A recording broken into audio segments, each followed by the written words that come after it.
Bye, Kreza. Take care of yourself and our baby. Basta, mahal na mahal ko kayo. Noel, babalik ka. Oo, pangako ko sa'yo. Babalik ako. O sige na bro, magkikita pa naman kayo ulit. This is not the end of the world. Bye, Kreza. I love you. I love you, Noel. Naubo ako kanina. So far, so good, housemates. Let's see kung masustain nga ninyo ang husay nyo sa pagiging radio talents.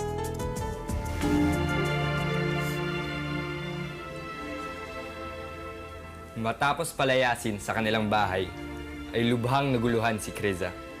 Hindi niya alam kung saan siya pupunta hanggang dalhin siya ng kanyang mga paa sa bahay ng kanyang boyfriend na si Noel. Ba't ba ayaw mong pumayag sa gusto ko na ipalaglag yan? Mikey. Alam mo naman, hindi ko pa kaya. Nag-aaral pa rin lang ako. Ayoko. Tama na ang isang pagkakamali.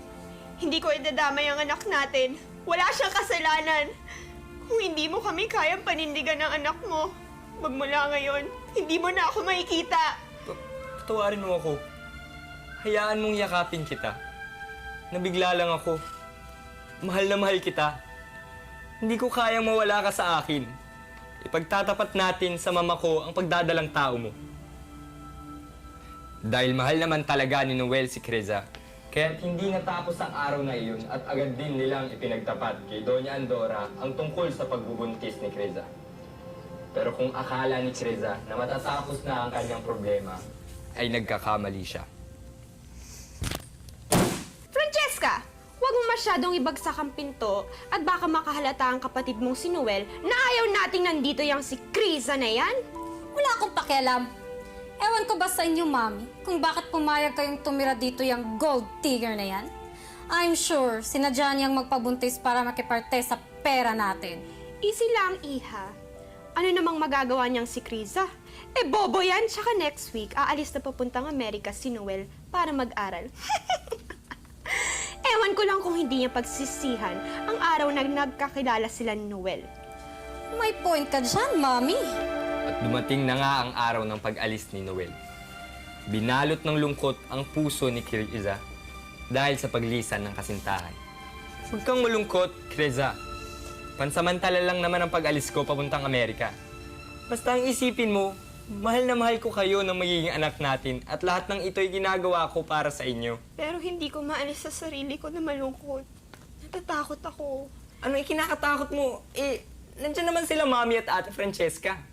Ipinagbilin na kita sa kanila and they promised me that they will take good care of you pati na rin sa ang ating baby.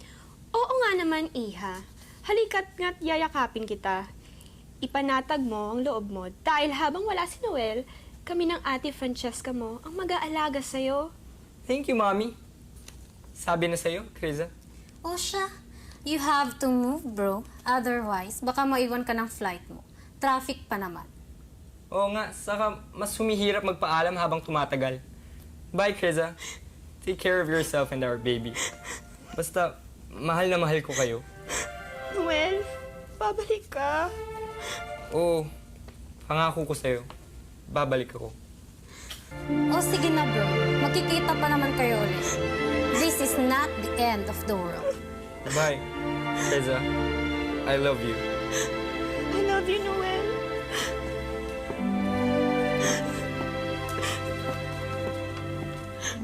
Hoy, gold digger na Kreza. Tama na yung drama. Ngayon wala na si Noel. Hindi ka na pwedeng magbuhay, Reyna, dito sa pamamahay namin. Anong ibig mo sabihin, Ate Francesca? Ang ibig sabihin ng anak ko, magmula ngayon, ay pagtatrabahuan mo ang lahat ng kakainin mo dito sa aking bahay. Ibig sabihin, magtatrabaho ka bilang muchacha, katulong. Kaya't simula ngayon, ilipat mo ang mga gamit mo sa maid's quarter. Pero, Mami, Kilabutan ka. Huwag mong matawag-tawag na mami ang mami ko. Dahil wala akong kapatid na hampas lupa. Basura! Sige na, lumayas ka sa harap ko. 2 buwan nang wala si Noel, habang si Kreza ay patuloy na dumaranas ng kalupitan. Isang araw, Habang namamalengke siya, ay nagkataong nakita niya ang kanyang matalik na kaibigang si Stephanie. Bakit ka ba nagtitiis kila Noel, Criza? Maiintindihan ka na siguro ng nanay mo. Umuwi ka na. Pero parang Kailangan ko na medyo normal na siya. Mga 26, 25. nila Doña Dora. Hindi pa rin siya si Kim. Oo. Mag-ingat ka, Criza. Ganito ang boses ni Kim, di ba? Yung ganun.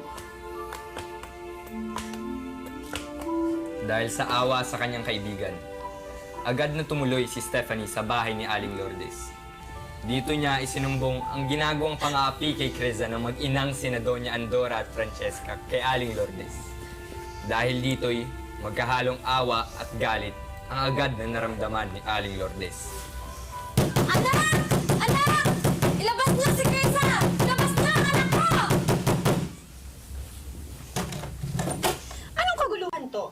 Mama, sinong hinahanap niya? Si Criza, ang anak ko! Ilabas niyo siya! Nanay! Anak! Nanay! Akala ko hindi ko na kayo makikita. Patawarin niyo po ako.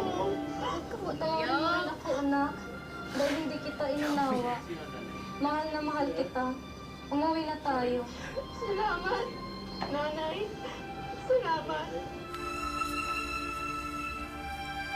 Pagkalipas ng ilang buwan, ay nanganak si Criza ng isang malusog na batang lalaki. Dahil wala siyang ibang maaasahan, kaya't kinailangan niyang mag-ibang bansa.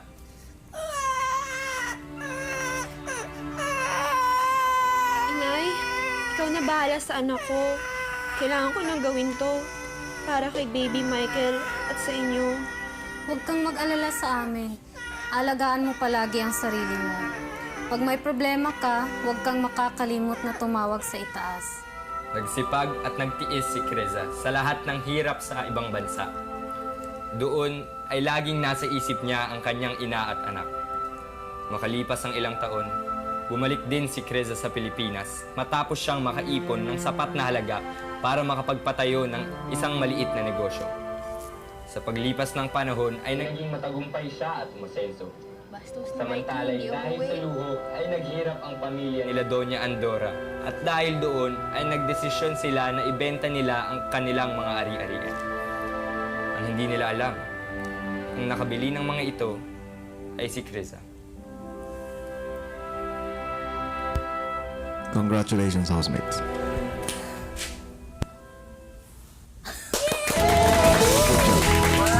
Nice po, guys. Lamig mo nga buong katawan mo.